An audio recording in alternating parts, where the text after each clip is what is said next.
Si vous voulez que quelqu'un fasse quelque chose pour vous, ne lui dites surtout pas de le faire. Parce que plus vous imposez, plus il résiste. Hollywood, les marques, les leaders charismatiques, ils l'ont compris depuis longtemps. Ils ne forcent pas, ils montrent. Et c'est cette différence subtile, mais puissante, qui change tout. Pourquoi imposer échoue? À chaque fois qu'on essaie d'imposer une idée, on déclenche un réflexe naturel, la défense. Quelqu'un te dit « tu devrais faire comme ça » et instantanément, ton cerveau répond « pourquoi je devrais ?» Et qui es-tu pour me dire ça? Ce n'est pas de la mauvaise foi, c'est de la psychologie. Il existe 3 éléments clés qui pris ensemble seront un vrai game changer dans ta façon de communiquer et de fédérer. Avant de continuer, j'aimerais qu'à chaque point que l'on va aborder, tu me donnes ton avis et bien sûr, à la fin, ton avis global sur leur combinaison. Et si le contenu te plaît, n'oublie pas de le préciser en likant. C'est gratuit et très important pour le référencement de la chaîne. L'être humain déteste perdre le contrôle de ses choix. Résultat, tu peux convaincre par la force, mais tu ne fidélises jamais par la contrainte. À l'inverse, quand tu montres ce que tu veux voir chez l'autre, sans pression, sans dicter, juste par ton comportement, tu actives une mécanique puissante, l'imitation naturelle. Les gens croient ce qu'ils voient, donc davantage ce qu'on choisit de leur montrer que ce qu'on leur dit de croire.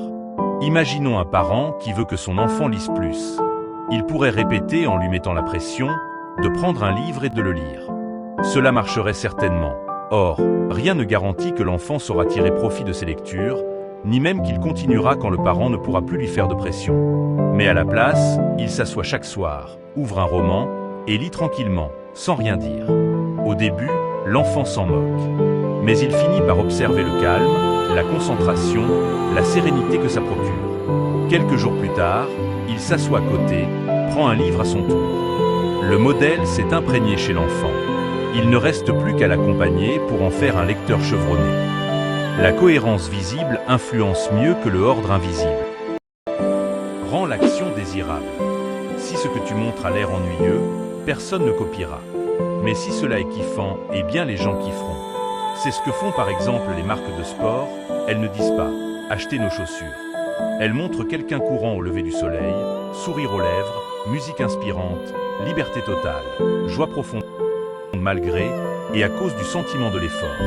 On ne veut pas les chaussures, on veut le sentiment qu'elles procurent.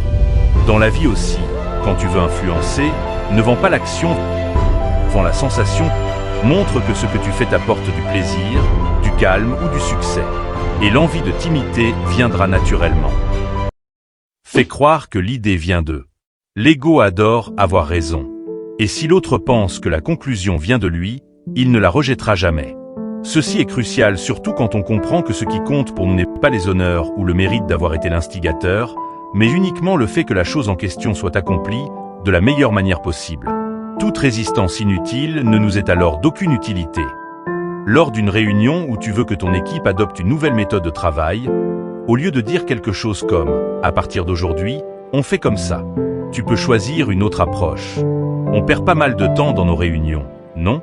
Si on devait imaginer une méthode plus fluide, vous feriez comment? Les membres de l'équipe commencent à proposer des idées. Et, peu à peu, ils finissent par suggérer eux-mêmes la méthode que tu avais déjà en tête. Tu as gagné sans imposer. Bien sûr, des suggestions subtiles peuvent aider à les conduire tel à travers un sillon. Les gens défendent mieux les idées qu'ils croient avoir trouvées. La pression peut donner un résultat immédiat, mais elle fatigue et crée des résistances. La démonstration, elle, inspire. Elle attire, elle fidélise. On accepte plus volontiers ce qui nous séduit que ce qui nous oppresse. La prochaine fois que tu veux convaincre quelqu'un, souviens-toi. Montre au lieu de dire. Rends ça désirable. Et laisse l'autre croire que c'est son idée. Un autre avantage avec cette façon de faire est que tu pourras savoir si ton interlocuteur est profondément opposé à ton idée. Et avec raison, tandis qu'avant, tu te faisais plusieurs fois contester par pur ego. Si le contenu t'a plu, lâche un like et abonne-toi pour soutenir la chaîne, parce que la suite promet d'être du pagogo. Dis-moi en commentaire ce que tu en penses, et si tu veux plus de contenu de ce type. Je les lirai tous. Merci encore pour ton attention. De mon côté, c'est un réel plaisir de partager ce genre de réflexion avec toi. Au revoir. Prends bien soin de toi, en continuant de t'améliorer. Et on se retrouve quelques pas vers l'avant, sur le chemin vers notre but.